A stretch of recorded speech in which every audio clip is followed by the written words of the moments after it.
We want it open. We want it free. We don't want tolls. It's international. It's an international waterway. They're not charging tolls. There hasn't been a ship that's been able to get through without our approval.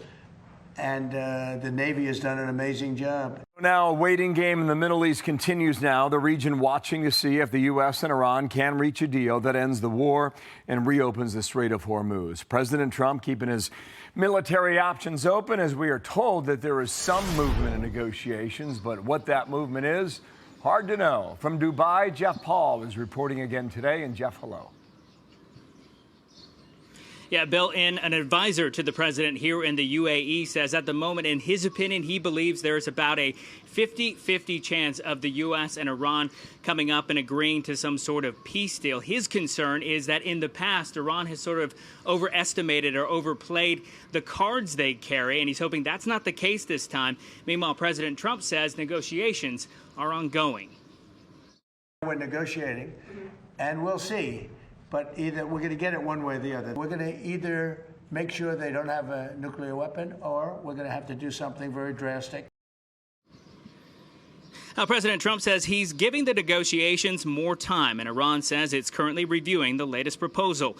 We also know Pakistan is intensifying its efforts to mediate the process, with several reports indicating their army chief is on the way to Tehran. On top of that, Reuters says Qatar has sent a negotiating team to Iran to help secure a deal to end the war. But at the same time, Iran is seemingly sending a very provocative message to Washington with this map. It shows large areas of control in the Strait of Hormuz that stretch to the shores of the United Arab Emirates and Oman. Iran is now reportedly in talks with Oman over working together to control the strait and charge tolls. President Trump responding this way to that report. Well, we're looking at it. We hear about it. They've negotiated. They've had a relationship with them before. And we'll see. We have total control of the Strait of Hormuz, as you know, with our blockade. The blockade's been 100% effective. Nobody's been able to get through it. Now, officials here in the UAE say any sort of control over the Strait of Hormuz would have global repercussions.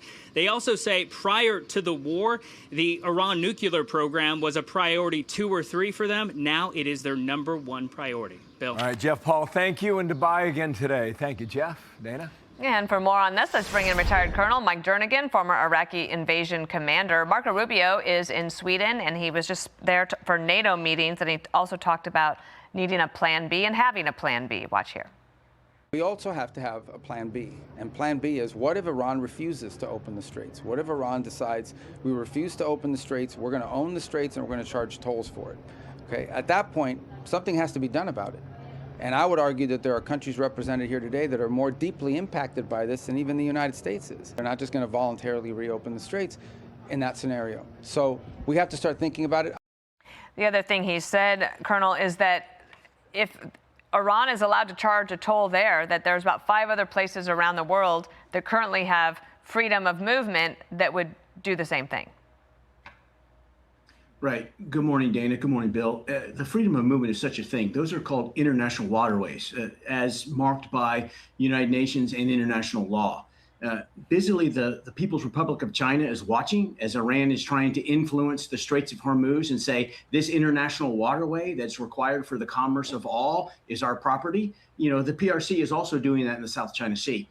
And so there's some interesting developments going on. Sir, listen to, we just heard from the president.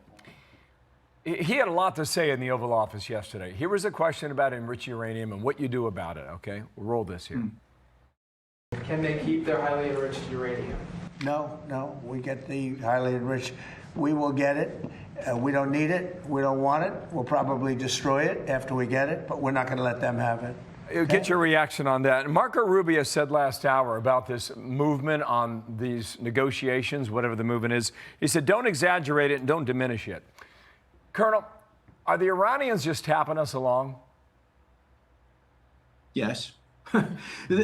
I love what the president said, that the Iranians will not get enriched uranium. It's important to remember that Iran is a Shia flavor of the Islamic religion, and they're in the minority in the world. And so 90% of the world's Islam is Sunni.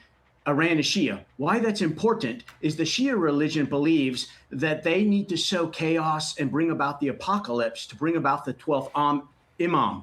So it's in the Iranian constitution as a theocratic government that they want to stir chaos. Having a nuclear weapon is incredibly advantageous to bringing about the apocalypse, I would offer.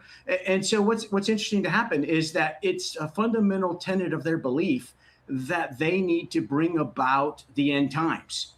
And so the president saying that absolutely they cannot have it is absolutely right. Now, it's important to recognize we don't have to take it. We can destroy it. Other people can take it, and we can prevent the Iranians from having it. But the key thing is that the Iranians do not have the material available to make nuclear weapons. Okay, so I want to ask you about the other countries in the region, though, because obviously we're waiting, we're seeing, we have President Trump speaking quite frequently to the American people, being very open about what he's thinking to the extent possible without disclosing classified information. But there are also all of our Gulf allies who are sitting there going like, we are closer to this, we are worried about this, we are under threat, and our economies are suffering. So that clock seems to be ticking a little bit faster than anything else. Absolutely. And that economic clock that's ticking faster is also ticking faster for the Iranians. They're between a hammer of the U.S. military might and the anvil of the crushing economic blows. As we look at the map of the region that you're showing right now, at the very tip of that peninsula is Oman. Oman is considering whether they're going to pay for Iran's protection racket, to use a gangster term, because that's exactly what it is.